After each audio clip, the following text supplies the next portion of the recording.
back, friends. Can you guess who I'm talking about? Put it into the comments and how long it took you to figure out.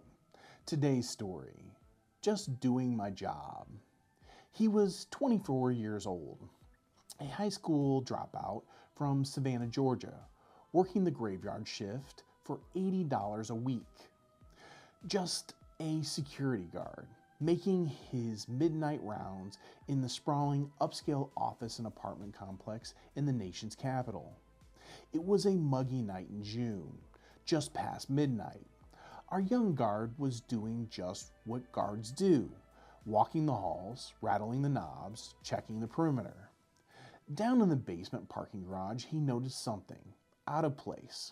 On the edge of the stairwell door, someone had stuck a piece of tape over the latch mechanism. It was a simple trick. It kept the door from locking behind you. Now, our young man didn't think much of it. He figured the building's maintenance crew had left it there while moving equipment. So he plucked the tape off, crumpled it up, and walked across the street for break. But a little while later, he came back. He checked that same stairwell door. The tape was back. Somebody had replaced it. Somebody was inside the building who wasn't supposed to be there. At 1:47 in the morning, a security guard earning $2 an hour could have easily looked the other way. He could have minded his own business, but this young man didn't. He picked up a telephone and called the Washington, D.C. police. What the police found when they arrived were 5 men wearing business suits and surgical gloves, carrying eavesdropping equipment, tear gas pins, and roughly $2,300 in crisp 100 bills in sequential order. You likely know the avalanche that followed, the arrests, the investigations, the microphones, the hush money. A trail of breadcrumbs that led all the way to the highest office in the land, culminating in the first and only resignation of a sitting American president. But what happened to the man who made the call?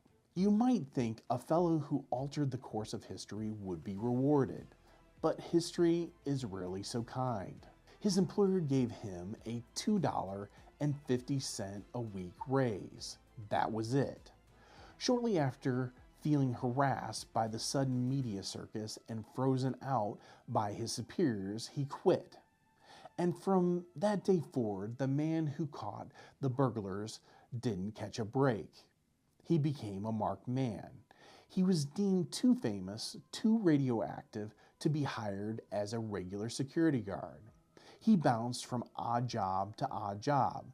He mowed lawns. He relied on his mother's Social Security check. He eventually moved back to South Carolina to care for his ailing mother, living in deep poverty. When she died, he could not afford to bury her. The irony is a bitter one. The men he caught breaking the law went to prison, wrote best-selling books, and made money on the lecture circuit. But the man who caught them? In 1983, he was sentenced to a year in prison himself for shoplifting a $16 pair of sneakers. An appeal cut the sentence down to a few weeks behind bars. He died destitute in the year 2000 at the age of 52. A single piece of tape brought down the most powerful man in the world, and the man who found it remained at the bottom. The building he was guarding that night was the Watergate. The president who fell was Richard Nixon. And the observant 24-year-old security guard who simply did his job was Frank Wills. And whether you realize it or not, this is The Landing Point. Viewers, thank you for watching today, The Landing Point. We really appreciate it. I'd like to take a moment to thank our sponsor, Roadrunner Real Estate. They are a full-service real estate company doing both commercial and residential real estate.